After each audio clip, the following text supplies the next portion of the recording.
The Los Angeles Chargers are at that point in the year when offseason rumors start heating up. They have a big few months ahead to figure out how to improve the roster and make a real push to become Super Bowl contenders. The front office has some tough calls to make about the roster. Some essential players are heading into free agency. Bleacher Report highlighted 3 players who could create big cap space, and I have identified cool spots where the Chargers can use that money. Let's go through it. What's up, Chargers fans? Welcome to the NFL Playbook Chargers. If you're new here, don't forget to hit that subscribe button. This channel is all about breaking down everything you need to know about the Bold. Now, when everyone believes this is a rebuilding year for the Chargers, I am against this narrative. When people say rebuild, they usually mean a team with no quarterback, no foundation, starting completely over like the Raiders. But that's not the case with the Chargers. The roster is loaded with talent. We've seen it week in and week out. The real issue had been coaching and leadership. Brandon Staley couldn't get it done. And Anthony Lynn had his own struggles too, and then Jim Harbaugh coming in was a game changer for this organization. But before Harbaugh, a lot of issues fell on Tom Telesco's shoulders as GM. His moves didn't work out, and in GM rankings, Telesco was near the bottom, about 28th or 29th out of 32. His stint with the Raiders was a mess, and he didn't last long there too. Now we've got some stability with most of the staff sticking around,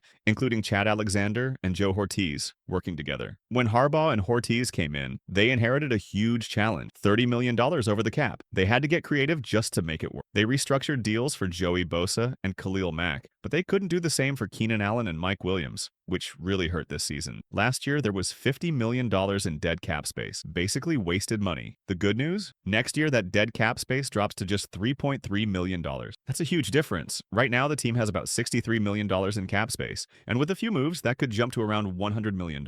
That's a lot of money to work with, but here's the important part. Just because there's cap space doesn't mean they should make moves that result in releasing key players like they did last year just to clear space. That approach would also mean the team misses out on compensatory picks, which usually come from losing key free agents to other teams. Let's now break down whether these potential moves really make sense for the team moving forward. Let's start with Joey Bosa, and yeah, this one stings. He's the last of the San Diego Chargers, and we all know what a player he's been. 4 Pro Bowls tell you everything you need to know about his talent, but over the last 3 years, it's been tough. He's played just 28 games in that span and racked up only 14 sacks. That's not what you expect from a guy with a $135 million contract, especially from 2020. And that contract, well, it shows why Telesco struggled as GM. He wasn't exactly great at negotiating deals. Compare that to Joe Ortiz, who's been much smarter with his approach. It'll be interesting to see how Justin Herbert's future contract goes with Ortiz in charge. This season really showed us the story with Bosa. In 14 games, he had just 5 sacks, 13 quarterback hits, and 2 fumbles. Those numbers don't match up to a player making that kind of money. According to Over the Cap, releasing Bosa would save around $35 million.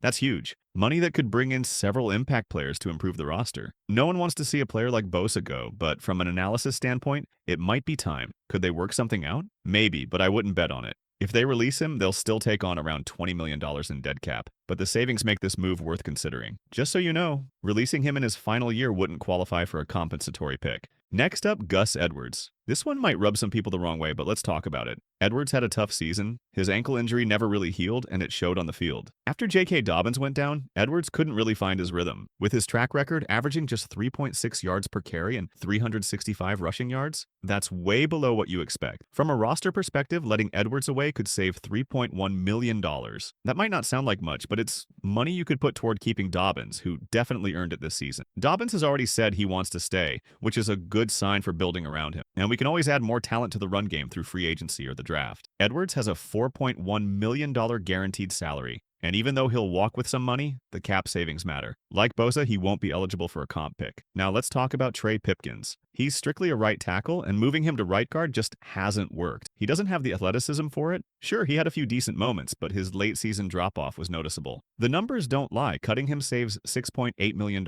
in cap space. Some might argue for keeping him, but that money could go toward bringing in a few quality players. For example, you could look at Poona Ford or Tier Tart, or maybe put that money toward keeping Dobbins. Pipkins' performance, ranked 86th out of 135 qualifying guards in 2024, shows it might be time to move on. Strong tackles like Joe Alt and Rashawn Slater have exposed the weakness on the interior. Teams have been targeting the middle, knowing they couldn't get past the edges. And speaking of Slater, he's due for a big contract soon, and he's absolutely a cornerstone player. That $6.8 million saved could go towards Slater's new deal, whether it's long-term or a 2-year extension. Now, Khalil Mack. We know he's coming back for another year, and the money saved from Bosa could help keep him around. Sure, you could debate whether Mack is worth the full $35 million, but when you consider his performance, ranked 10th in pressures, and his leadership in the locker room, it's clear he brings a lot to this team. Mack's age and injury concerns are valid, but one more year of his production and leadership could be worth it. Looking at the big picture, though, you've got players like Poona Ford, Tier Tart, and J.K. Dobbins, who should be priorities this offseason. Moving on from the players we talked about could free up money to strengthen several positions, whether it's adding a guy like T. Higgins or improving the offensive line. Zion Johnson's future at left guard is something to watch too, especially with all that cap space. This offseason has the potential to reshape the roster significantly. So what would you do if you were in charge? Would you let players like Joey Bosa or Gus Edwards go to free up cap space?